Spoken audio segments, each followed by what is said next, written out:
இல்லைங்க, எனக்கு இந்த கல்யாணத்துல இஷ்டம் இல்ல. அதான் ஏன்னு கேக்குறேன்.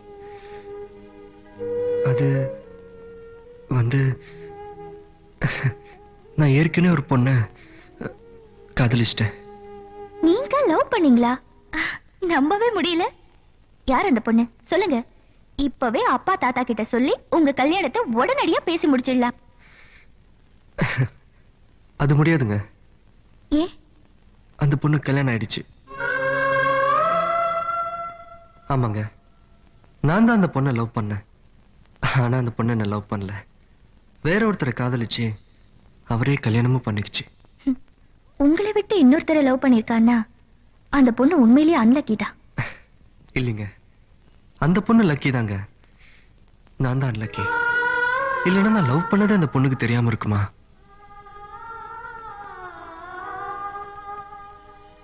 சோ காதல்ல தோல்வி அடைஞ்சா அவங்களே நினைச்சு உருகிட்டு இருக்கணும். வேற கல்யாணம் பண்ணக்கூடாது, அப்படித்தானே? தோல்வி அடையறதுக்கு காதல் ஒன்றும் பரீட்சை இல்லைங்க. அது ஒரு ஃபீலிங்.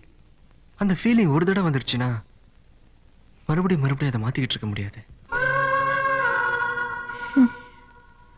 லவ் ஃபெயிலியர் ஆன எத்தனையோ பேர் வேற கல்யாணம் பண்ணிக்கிட்டு சந்தோஷமா இருக்கலையா? இருக்காங்க. ஆனா அவங்க சந்தோஷமா தான் இருக்கிறாங்களான்னு நமக்கு எப்படிங்க தெரியும்?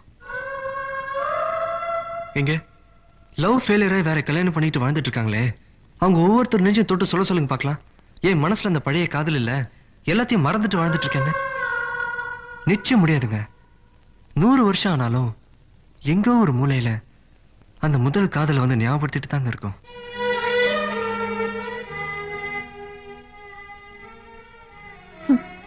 ஆஃப்டர் ஆல் ஒன் சைடு லவ்வுக்கு போய் இப்படி ஃபீல் பண்றீங்களே. ஒரு செடியில எத்தனை பூ பூக்குது? ஒரு பூ உதிர்ந்தா இன்னொரு பூ பூக்குறது இல்ல?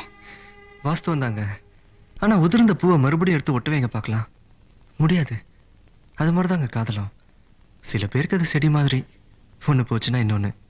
சில பேருக்கு அது பூ மாதிரி, ஒரு தடவை பூத்து உதிர்ந்ததுன்னா அவ்வளவுதாங்க, மறுபடியும் எடுத்து ஒட்ட வைக்க முடியாது. அது மாதிரிதாங்க என் காதலும்.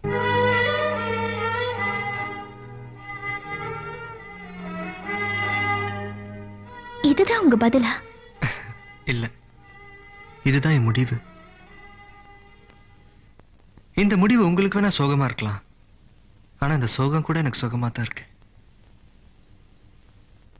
Good bye.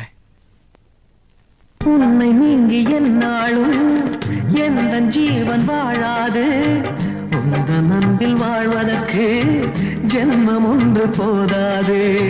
நீ என்னை சேர்ந்திடும் வரையில் இதயத்தில் சுவாசங்கள் இல்லை. நீ வந்து தங்கிய நெஞ்சில் யாருக்கும் இடமே இல்லை.